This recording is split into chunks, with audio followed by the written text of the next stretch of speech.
Isang sulit na kanto food tripan nga sa Lanting Street, Western Bicutan ng ating dinayo. Nasa murang halaga lang ay siguradong tatanggal ng iyong gutom mo. Paano mga kayo pips? Let's go! Yan mga kaipips, nandito nga tayo ngayon sa may kabaan ng Champaca Street.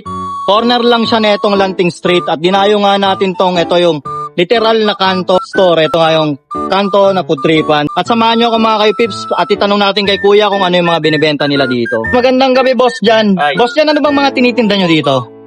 Bali, meron po tayo dito silog meals. Per order po siya. Ang binabalik-balikan po dito is ang shawarma rice natin, shawarma pita at pati yung jumbo siomai natin. Bukod dun boss, meron pa po ba kayo ditong ibang binibenta? Ito po. May panulak tayo dito, yung soda lemonade na nahuhuso ngayon. Pagkano naman po yun boss?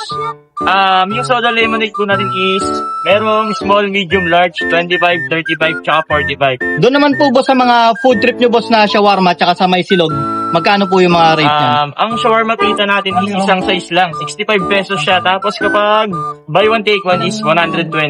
And yung shawarma rice natin merong solo order 75 pesos.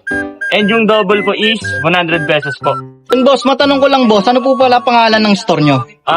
Kanto po talaga. Kanto po talaga. Yeah. Boss, anong oras naman po nag-open to? 4 PM po hanggang 12. Thank you po. Ito nga pala mga kaipips yung shawarma rice nila na nagkakahalaga lang ng 100 pesos.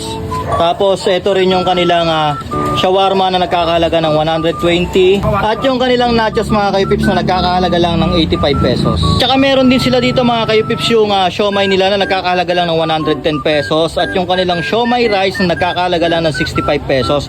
Meron din sila dito yung drinks, yan yung fruity lemonade na nagkakahalaga ng 45 pesos isang piraso. At yun mga kaipips, no, titikman na natin yung food trip dito sa may kanto. Nagkakahalaga lang pala tong shawarma nila ng 120 pesos.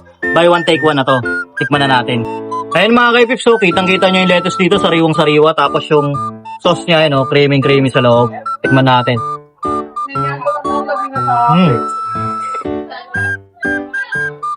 Panalong-panalo siya. Beef na beef. Tapos may unting angang na rin yung sauce nila. Sakto na to sa'yo. Yung lasa ng beef niya, good siya sa akin. Overall, talagang 120. Panalo to.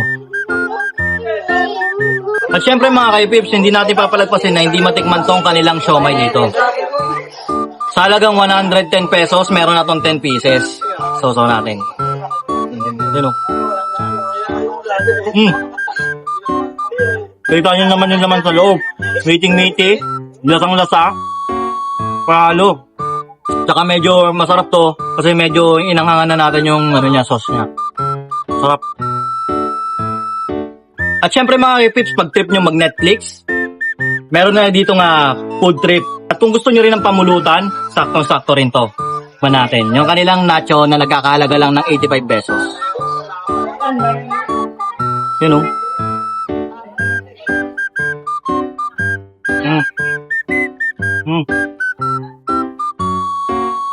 Sarap. Ang daming beef. Ayan o. Tsaka yung salsa niya talaga, panalo. Solve ka na dito. Medyo makalat talaga kainin yung nachos kasi syempre kailangan mo talagang kamayin. Panalo. Pag marami kang kinain, ang kailangan mo, panulak. Halagang 45 pesos lang, meron ka na ditong fruity lemonade. Yan. Green apple nga pala yung flavor nito mga kaipips. Tikman na natin.